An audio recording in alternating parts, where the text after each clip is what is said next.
Colorado Springs woman on the run from police, accused of killing two of her children, injuring a third at an apartment complex earlier this month. I got nightmares in my head, I fear thoughts build up until I can't hear. My mind fills up into a creature, and it haunts me somewhere much deeper.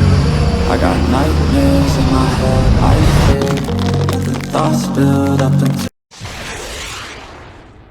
Hello and a warm welcome to True Crime Rocket Science. Happy New Year. I hope it's going to be an authentic year for you, which is always a good thing, and an authentic experience certainly on this channel. Is it the most authentic voice in true crime? What do you think? Well, breaking news, Kimberlee Singler, the Colorado mom that has been pursued by law enforcement for the alleged murder of two of her children. She's been captured in the United Kingdom of all places. We don't exactly know where. We don't know if it was at an airport or a town. We don't, very little details in terms of that. No footage either. All we know is that 2 weeks after tragedy struck in Colorado Springs, this 35-year-old has been found, caught, taken into custody. And I'll give you the pre-trial appearance, time and date and location at the end of this episode. Before we get to that, if you haven't subscribed to the channel, please do. If you're enjoying this episode, please like, share, leave a comment, and let's get started. So I do wonder whether the recent media blitz helped law enforcement capture this woman, or whether they did so purely through the investigation of the case. Because Kimberlee was captured not yesterday, but the day before, apparently on the 30th, very close to when the blitz happened. I found it interesting that news agencies were reporting that she had left the area. They seem to know that. Doesn't that mean she'd caught a flight? Now, obviously, there was nothing mentioned about her vehicle. Was her vehicle found at an airport, in airport parking? Was her vehicle simply found abandoned? Is her vehicle kind of in the custody of law enforcement? You would imagine it would be. So I also found it interesting that a lot of British news platforms are covering this pretty quickly too. And sometimes that happens anyway, but it certainly is material in this case. And this case is also somewhat reminiscent of the Caitlin Armstrong case, certainly the fugitive phase, where, because this Colorado mother of three, well now of just one, she elected to skip the country during one of the busiest travel times. Now, I think that in a way may have covered her, but I mean, electronic surveillance is pretty effective at the same time, no matter how busy it is. You know, you just put a name into a database. But unlike Caitlin, who successfully eluded authorities for 43 days, she traveled on her sister's passport. Kimberlee barely managed to get to the 14-day mark. Personally, I can't think of a worse country to try to be a fugitive in than the United Kingdom. It has CCTV cameras literally everywhere. Anyway, back on home soil, the Colorado Springs Police Department, or CSPD, they can now focus on a double homicide investigation, on just figuring that aspect out rather than waste resources trying to figure out where their suspect is. According to KRDO, quote, police say they are continuing their homicide investigation into the deaths of Singler's children, 9-year-old Ellie Wentz and 7-year-old Aiden Wentz. And I must say, there's been so little information on this case. There has been a little that has come out in a Daily Mail article where you see a couple of images of the family, and our hearts definitely go out to the older child, and also her ex-husband. Going back to the article, the arrest comes nearly 2 weeks after CSPD responded to reports of a burglary at a Palomino Ranch Point condo unit. Police said when officers arrived, they found two of Singler's children dead and Singler and her 11-year-old daughter injured. Over the course of and so what's very kind of interesting, in a not a very nice way, but certainly from a criminal perspective, is that the 11-year-old daughter is effectively a very important witness in terms of this case. She's still alive and she can still testify. And you had a similar situation in the Henry van Breda case where his sister survived an attack on his brother who died and parents who died.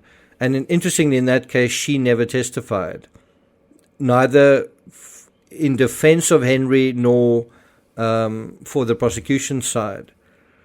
And so I think part of the secrecy regarding this case is the privacy and protection of this very important little 11-year-old girl whose testimony is going to matter so much. Going back to the article, over the course of the investigation, CSPD said they determined a burglary never happened, and they developed probable cause to arrest Singler for the murder of her 2 children.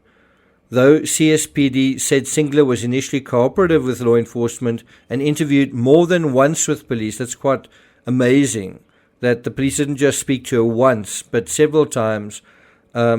She seemed to convince them long enough to ultimately flee Colorado Springs. That's another thing that's quite hard to believe was no one sort of watching her. You've got a double murder.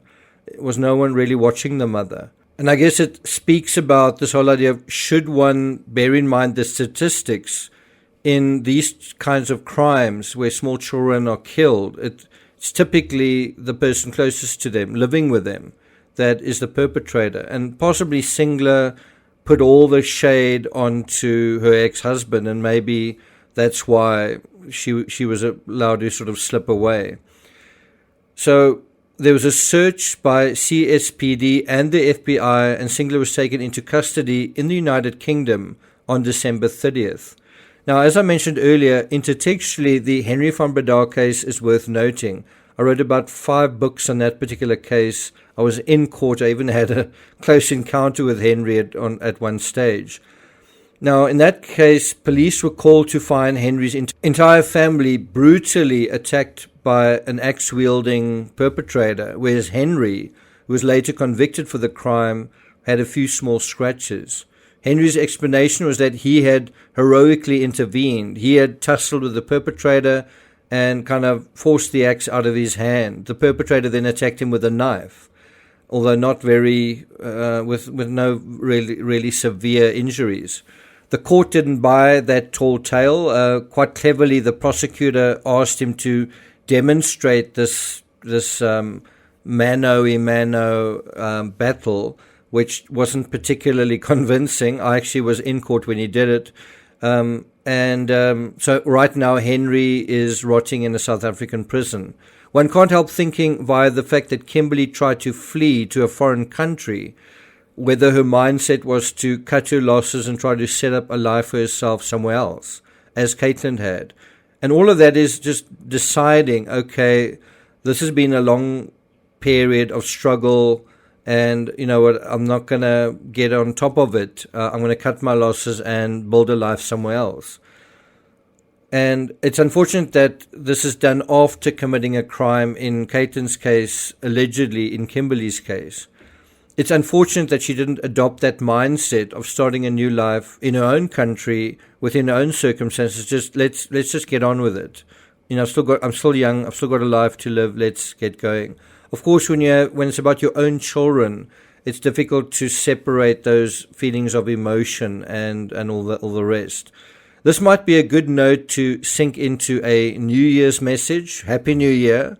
I find it a bit of an empty sentiment, because you can't just snap your fingers and hope that in the new year suddenly everything's going to change and hopefully fate will smile on you, because really another year basically drags many of the dynamics, processes, addictions, memories, habits, forms of neglect that we knew that we were participating in, that we were located within. It drags all of that stuff, that cloud from the previous year into the next year. So one way to make sure your year is special, is different, is a break from the past, is a positive experience, is to make a conscious effort. You can start today, you can do it again tomorrow. Certainly in the first week or 2 or 3, it takes about 3 weeks to create a new habit, but is to put a conscious effort into letting go of, to leaving behind thoughts and memories that are not serving you. So now might be a good time to reflect on some of the conversations you have, the things you say, the thoughts you have that make you feel unhappy. And now might be a good time to just cut those little strings and let all of that go behind you. It might be a breakup, it might be a bad experience, it might be a bad phase in your life. The best way to live your best life isn't by trying to find closure in terms of the past. The past is past. Or to rue a mistake you made or regret this or that. You can't change it. The best thing you can do is work with the present, with the now, and move forward, make new memories, reach out to new life experiences. That's a way you can make sure that you have a happy new year. One way you're not going to is if you just hope for the best. You hope that things just sort of find their way to a new state of flux. So that's my wish for you, that you take the bull by the horns, you control your thoughts, you consciously and critically think about your own life and think about this case. What happens, the catastrophe, if you don't make a decision to start a new life where you say, I'm going to, like this person possibly committed a crime and then said, I'm going to get out of this situation and go somewhere else and start something new. Well, without that whole catastrophic aspect, you can do the same thing. You can just say, well, in order to avoid the catastrophe, let me start the new life now. And whatever you would do, what would you do? If you were a fugitive running away from not a crime, but the crime of not living life to the full, and you wanted to go somewhere where perhaps you felt you could, where would you go? What would you do? So that's my wish for you and the whole TCRS community. Kimberlee will have a pre-trial hearing at 3:30 p.m. on January 10th at the El Paso County Court. Very little has been communicated from law enforcement, but there is supposed to be a press conference sometime soon. So look out for that. Thank you, SM Kowalinski, for providing me with some of this information. And for the rest of you, take care. Thank you for listening, and I'll see you guys next time.